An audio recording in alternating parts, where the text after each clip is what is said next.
नवा नवा छत्तीसगढ़ी गीत देखे बर और सुने बर हमार यूट्यूब चैनल MS म्यूजिक ला सब्सक्राइब करो और साथे साथ ये जन घंटी के निशान दिखा थे वो क्लिक करो ताकि सबसे पहले ये चैनल के गीत आप तक पहुंच सके।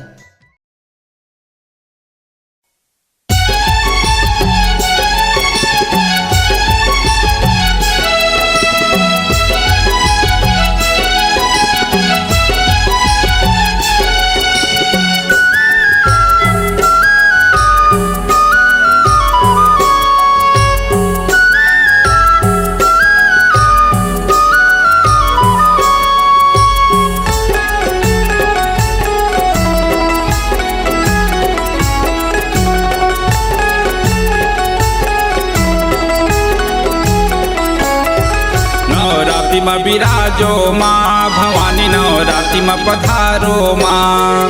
नवरात्रि में बिराजो माँ भवानी नवरात्रि में पधारो माँ। गाँव शहर माँ गली खोर माँ, गाँव शहर माँ गली खोर माँ तुम बिराजो माँ। नवरात्रि में पधारो माँ भवानी नवरात्रि में पधारो माँ। नवरात्रि में पधारो माँ भवानी नवरात्रि में पधारो माँ।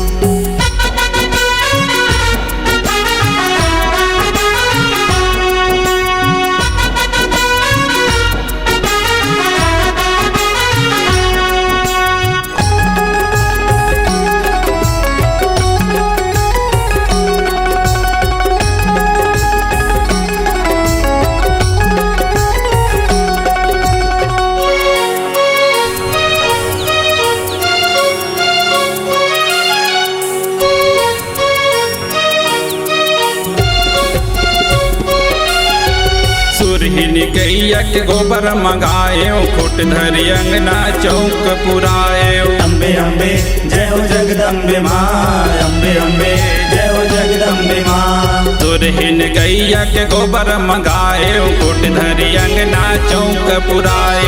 अर्जी है माता बिनती है दाई, अर्जी है माता बिनती है दाई तोला पुकारो माँ। नवरात्रि में पधारो माँ भवानी नवरात्रि में पधारो माँ। नवरात्रि में पधारो माँ भवानी नवरात्रि में पधारो माँ।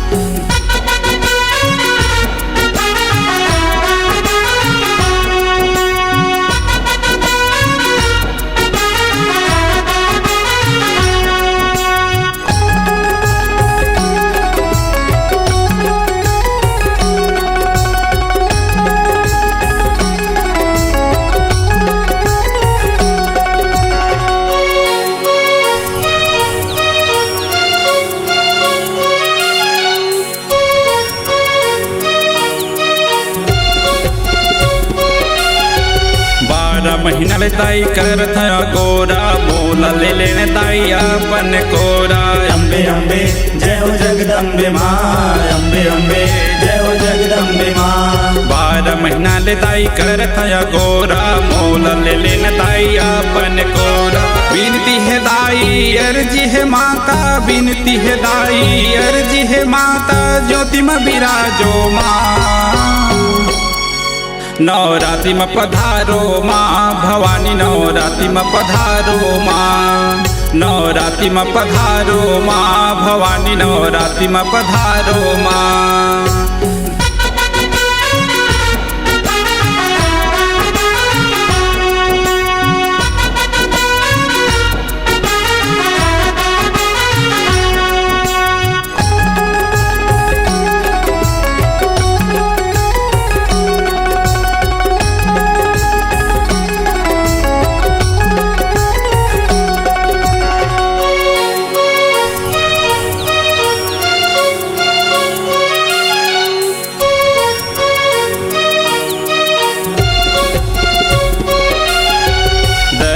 चंद मैया तोर जस गावे तोर अचरा में अति सुख पावे। अम्बे अम्बे जय हो जगदम्बे माँ, अम्बे अम्बे जय हो जगदम्बे माँ। दली चंद मैया तोर जस गावे तोर अचरा में अति सुख पावे। हे जगतारण जगतारणी अम्बे भवानी हे जगतारणी अम्बे भवानी हृदय मोर विराजो माँ नवरात्रि में पधारो माँ भवानी नवरात्रि में विराजो माँ नवरात्रि में पधारो माँ भवानी नवरात्रि में विराजो माँ गाँव शहर माँ गली खोर माँ गाँव शहर माँ गली खोर माँ तुम विराजो माँ नवरात्रि में पधारो माँ भवानी नवरात्रि में पधारो माँ नवरात्रि में पधारो माँ भवानी नवरात्रि में पधारो माँ नवरात्रि में पधारो माँ भवानी नवरात्रि में पधारो माँ नवरात्रि में विराजो माँ भवानी नवरात्रि में पधारो माँ।